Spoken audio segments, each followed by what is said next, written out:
Cases कम हो गए थे तो लोगों ने लापरवाही शुरू कर दी, जबकि निरंतर ये कहा जा रहा था कि जब तक पूरी तरह से ख़त्म न हो जाए तब तक फिजिकल डिस्टेंसिंग और मास्क का प्रयोग अवश्य रूप से करें। लेकिन गांव वगैरह में तो वैसे ही नहीं कर रहे हैं, लेकिन शहरों में भी और बम्बई जैसे शहर में भीड़ें देखी जाती हैं और मास्क किसी पे नहीं। तो अगर ये लापरवाही बरती जाएगी तो कोरोना खत्म नहीं हो सकता, ये बढ़ता ही रहेगा। और ममता बनर्जी का कहना है कि एक बार बंगाल इलेक्शन जीतने के बाद केंद्र से बीजेपी सरकार को भी हटाएंगे। वो आगे की रणनीति होगी, कैसी होगी विपक्ष की, वो देखा जाएगा। अभी हम उस पर कुछ कमेंट करने और सर, वाले। फाइनेंस मिनिस्टर कह रहे हैं कि माल्या हो, नीरव मोदी हो, मेहुल चोकसी हो, सभी लोग वापस आ रहे हैं। पैसा ला रहे हैं कि नहीं ला रहे हैं, ये और पूछिए उनसे। Stalin slam AIADMK government for not fulfilling previous poll प्रॉमिसेज।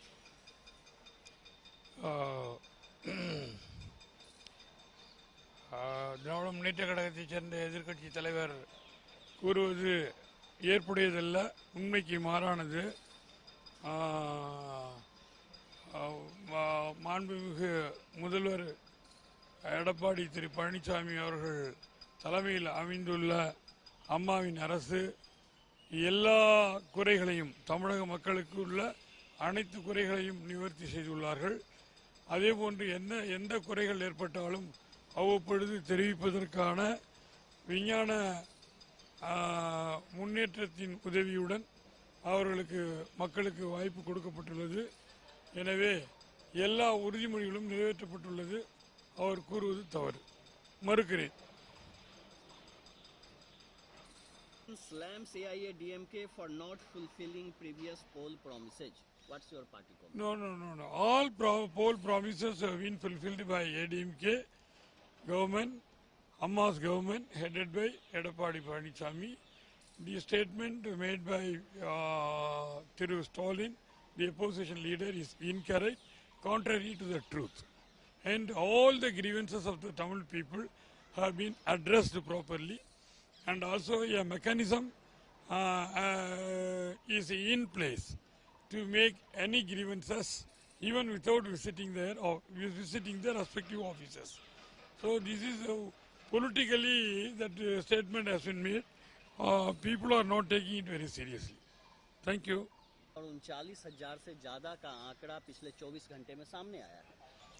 ये बड़ा चिंता का विषय है और इसका मेन कारण ये है कि एक तो कोविड का स्ट्रेन जो है वो थोड़ा सा म्यूटेट हो गया, यानी उसने अपनी नेचर चेंज कर ली सर्वाइव करने के लिए, और दूसरा हमने जो कोविड डिसिप्लिन यानी कि लॉकडाउन भी लग गया, कोविड कर्फ्यू भी लग गया, वो लैक्स हो गया है पूरे हिंदुस्तान में। हमने उसकी परवाह करनी बंद कर दी, इसलिए बुरी तरह फैल रहा है और एक सेकंड पीक फिर आएगी जो पहली से भी ज्यादा खतरनाक हो सकती है। और ममता बनर्जी का कहना है कि देखिए, एक बार पश्चिम बंगाल में हम चुनाव जीत जाए, फिर इसके बाद दिल्ली में आके नरेंद्र मोदी की सरकार को भी हटा देंगे। वो तो मुंगेरी लाल के हसीन सपने ले रही है, ऐसे दूर दूर तक कोई इम्कानात नहीं है। वो उनके फिगमेंट ऑफ इमेजिनेशन है। अपने कार्यकर्ताओं का मनोबल ऊंचा करने के लिए वो ऐसा, उनको खुद भी पता है ऐसा नहीं होगा। लगातार बढ़ने शुरू हो गए हैं। पिछले 24 घंटे की बात करें तो 39,000 नए केसेस सामने आए और 25,000 इसमें महाराष्ट्र।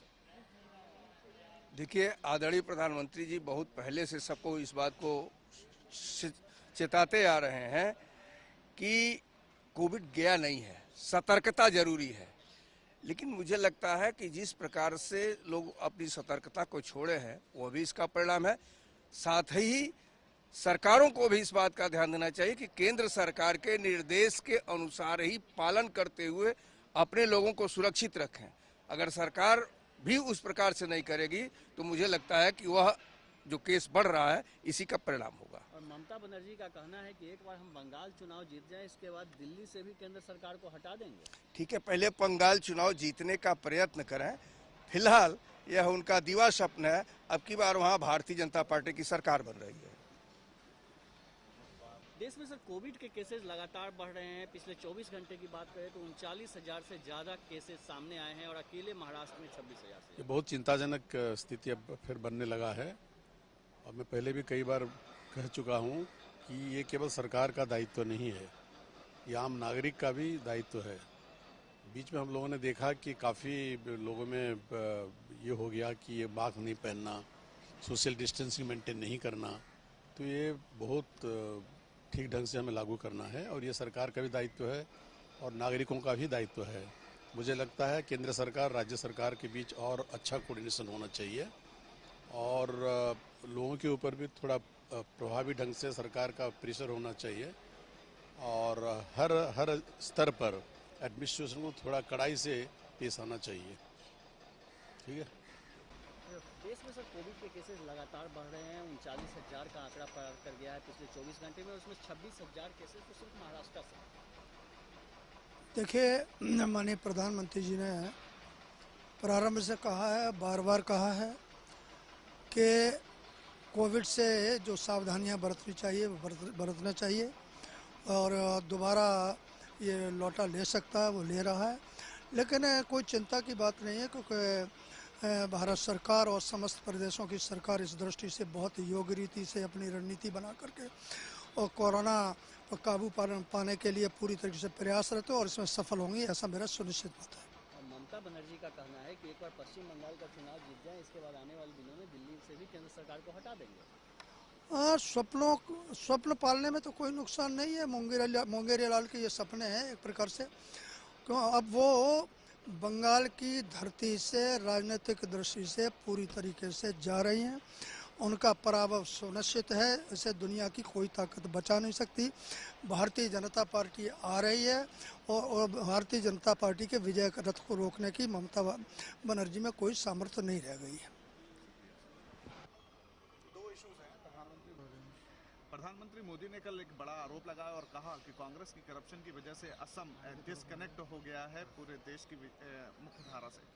सही बात है। माननीय प्रधानमंत्री जी ने जो बात कही है, हम सब जानते हैं कि कांग्रेस का जो भ्रष्टाचार वगैरह जिस तरह और उसको अपने से ऐसे अलग करके रख दिया है कांग्रेस ने आसाम को, कि वहाँ का जो डेवलपमेंट, वहाँ के जो लोगों का जो मतलब रोजगार और उसके जो भारत से जुड़े रहने का, वो पहले से ही उसको ऐसे दर किनारे करके रख दिया है कि जिस तरह जैसे वो भारत का कोई अंग ही ना हो, इसी तरह उसको अलग थलग करके कर दिया है। तो मैं प्रधानमंत्री जी ने जो बात कही है उसको मैं सहमत हूँ कि आसाम को हमारे से अलग कर दिया है। आपको लगता है कि आने वाले चुनाव में बीजेपी का वहाँ पे प्रचंड बहुमत होगी और विकास की एक नई गाथा लिखी जाएगी? 100% वहाँ पे बीजेपी का पर्चा भी लहराएगा और इसके साथ साथ विकास के गाथा के अंदर साथ जुड़ जाएगा। जिस तरफ पूर्वांचल चल रहा है या गुजरात, उत्तर गुजरात, सब जो डेवलप हो रहा है, भारत देश जिस तरह डेवलप रहा है उसके साथ भी वो डेवलप होने में कामयाब रहेगा और उसके साथ भी हम भारतीय जनता पार्टी का पर्चा भी वहाँ लहराएंगे। मैं दूसरा सवाल है कि बड़ा ऐलान किया और कहा कि वो बंगाल जीतेगी तो वो केंद्र सरकार यानी बीजेपी को केंद्र सरकार से बाहर निकालेगी। देखिए, ये चुनावी जब बोलते हैं रहते हैं कि ये इसको ये वो कर दिया है, पर मैं बोलना चाहूँगा कि ममता दीदी जी, आपका ही ठिकाना नहीं रहेगा, आप भी कहीं अगले टाइम है कि नहीं, इस बार पूर्व मुख्यमंत्री लिखना चालू कर दीजिए आप। आने वाले टाइम में मैं 100% आपके माध्यम से बोल रहा हूँ सभी दर्शकों वगैरह को कि बंगाल के अंदर भारतीय जनता पार्टी का पर्चा लहराएगा और भारतीय जनता पार्टी की सरकार बनेगी। Thank you. लगातार जो रिकॉर्ड्स हैं वो ब्रेक हो रहे हैं कोविड केसेस को लेकर। क्या आपको लगता है कि पिछले बार भी जब पीक में था उस समय भी कोविड के केसेस बढ़ रहे थे और अभी भी? महाराष्ट्र में कोविड के केसेस सबसे ज़्यादा है। अगर देश का पूरा देखें तो 50 से 50% से ज़्यादा केसेस महाराष्ट्र में हो रहे हैं। इसका मतलब प्रशासन ठीक तरह से काम नहीं कर रहा है और जितना लोगों को समझना चाहिए, लोगों ने भी सहकार्य देना चाहिए, वो सहकार्य नहीं हो रहा है, इसलिए केसेस बढ़ रहे हैं। मैं महाराष्ट्र से आता हूँ, मेरे पूरे हमारे महाराष्ट्रवासियों को विनंती है, जो कोविड के लिए जो रूल्स है वो रूल्स पालना जरूरी है, मास्क लगाना जरूरी है, सोशल डिस्टेंस पालना जरूरी है। कोविड का ये सेकंड लगन चालू है, ये बहुत खतरनाक है। साथ में सर दो बड़ी और बातें हुई हैं कि जिस तरीके से वहां पर सचिन वाजे और कंट्रोवर्सी को लेकर सरकार को घेरा, कमिश्नर को हटाया गया, उसके बाद एक और खबर आई है कि वहां पे एक आईपीएस ऑफिसर हैं संजय पांडे, वो छुट्टी पे चले गए और उनका ये रीज़न बताया जा रहा है कि वो सरकार के कामकाज से खुश नहीं है। इसका मतलब मैं पहले ही बोल चुका हूँ कि प्रशासन का काम बराबर नहीं है। प्रशासन का ऊपर जो कंट्रोल चाहिए सरकार का कंट्रोल नहीं है। सरकार सिर्फ इतना ही चाहती है कि हमें 5 साल पूरा करना है। लोगों के लिए क्या काम करना है, प्रशासन पे दबाव रखना है, वो काम ठीक नहीं हो रहा है। वाजे की केस ले लो, पुलिस कमिश्नर के केस ले लो, या अभी पांडे जी ने जो निवेदन दिया है वो भी आप समझ लो। एकंदरी तो सरकार का काम अच्छा नहीं है। सर, आई कॉल्ड यू मात्र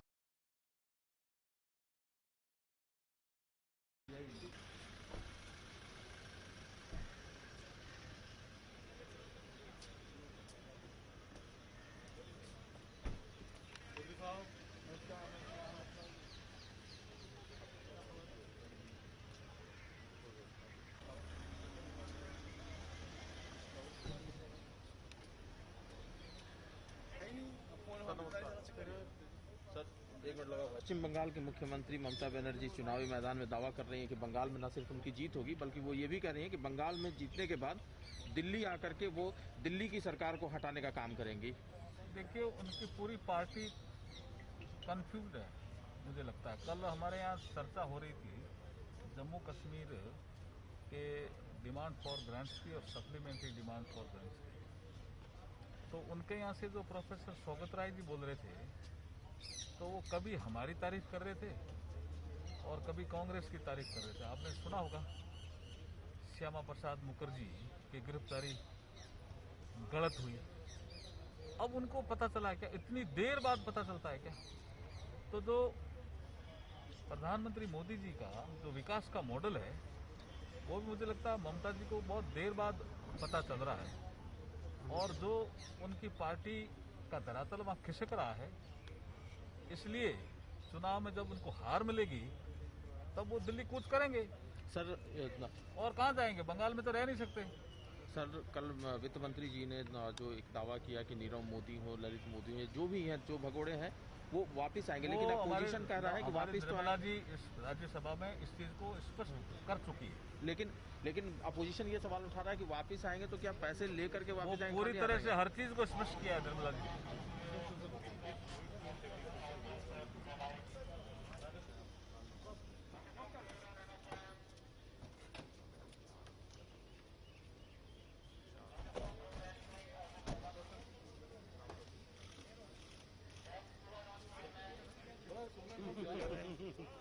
चुनाव प्रचार के दौरान कि वो न सिर्फ बंगाल जीतेंगे बल्कि बंगाल जीतने के बाद वो दिल्ली आकर के दिल्ली की केंद्र सरकार को रिमूव करने का काम करेंगी।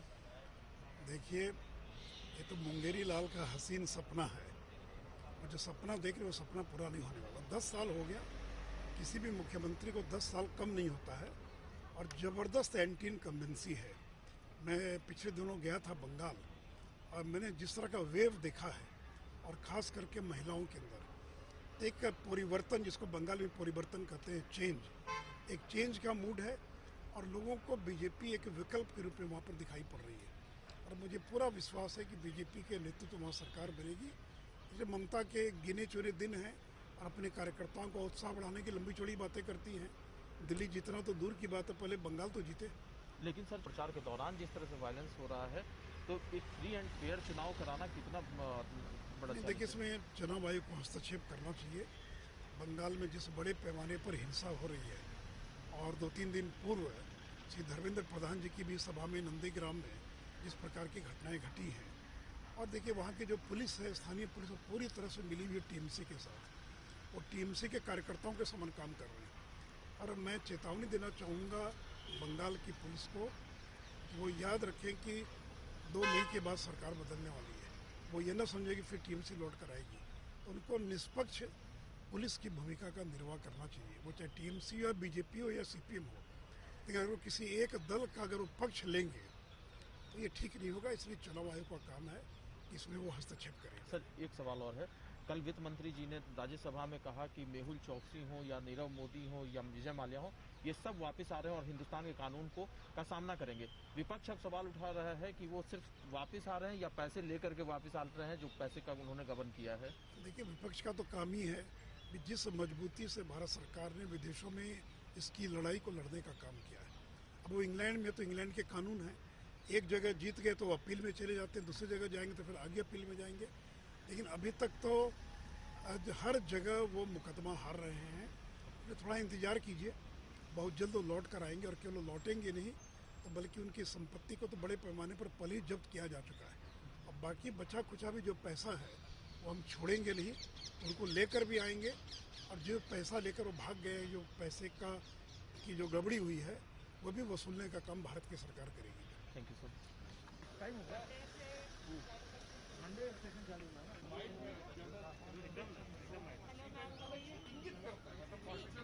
बंगाल के मुख्यमंत्री का कहना है कि वो न सिर्फ पश्चिम बंगाल का चुनाव जीतेंगे बल्कि चुनाव जीतने के बाद वो दिल्ली की केंद्र सरकार को हटाने के लिए काम करेंगी। नहीं, जो नरेंद्र मोदी जी को दिया है वो 24 तक दिया है। पहले पश्चिम बंगाल में तो जीत के आने दो।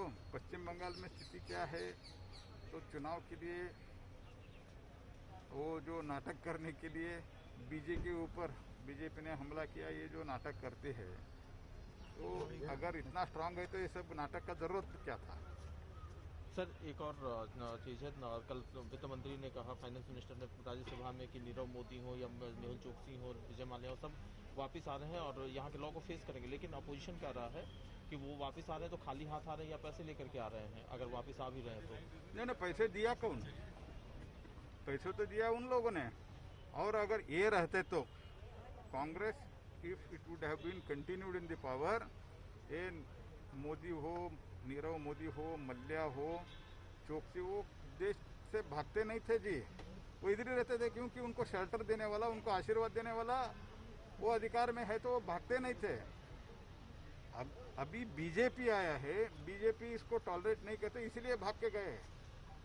अगर वो रहते तो होता नहीं था। इन्होंने इसलिए पैसा, बैंकों का पैसा देके ही उनको इधर भेजा है, लेकिन हम लेके आएंगे। So they are coming to they will coming, they will be brought and there will be case again. I mean they have to face the law. खबरों से अपडेट रहने के लिए JQ24/7 न्यूज के YouTube चैनल को आज ही subscribe करें और हमारे Facebook पेज को भी अभी फॉलो करें।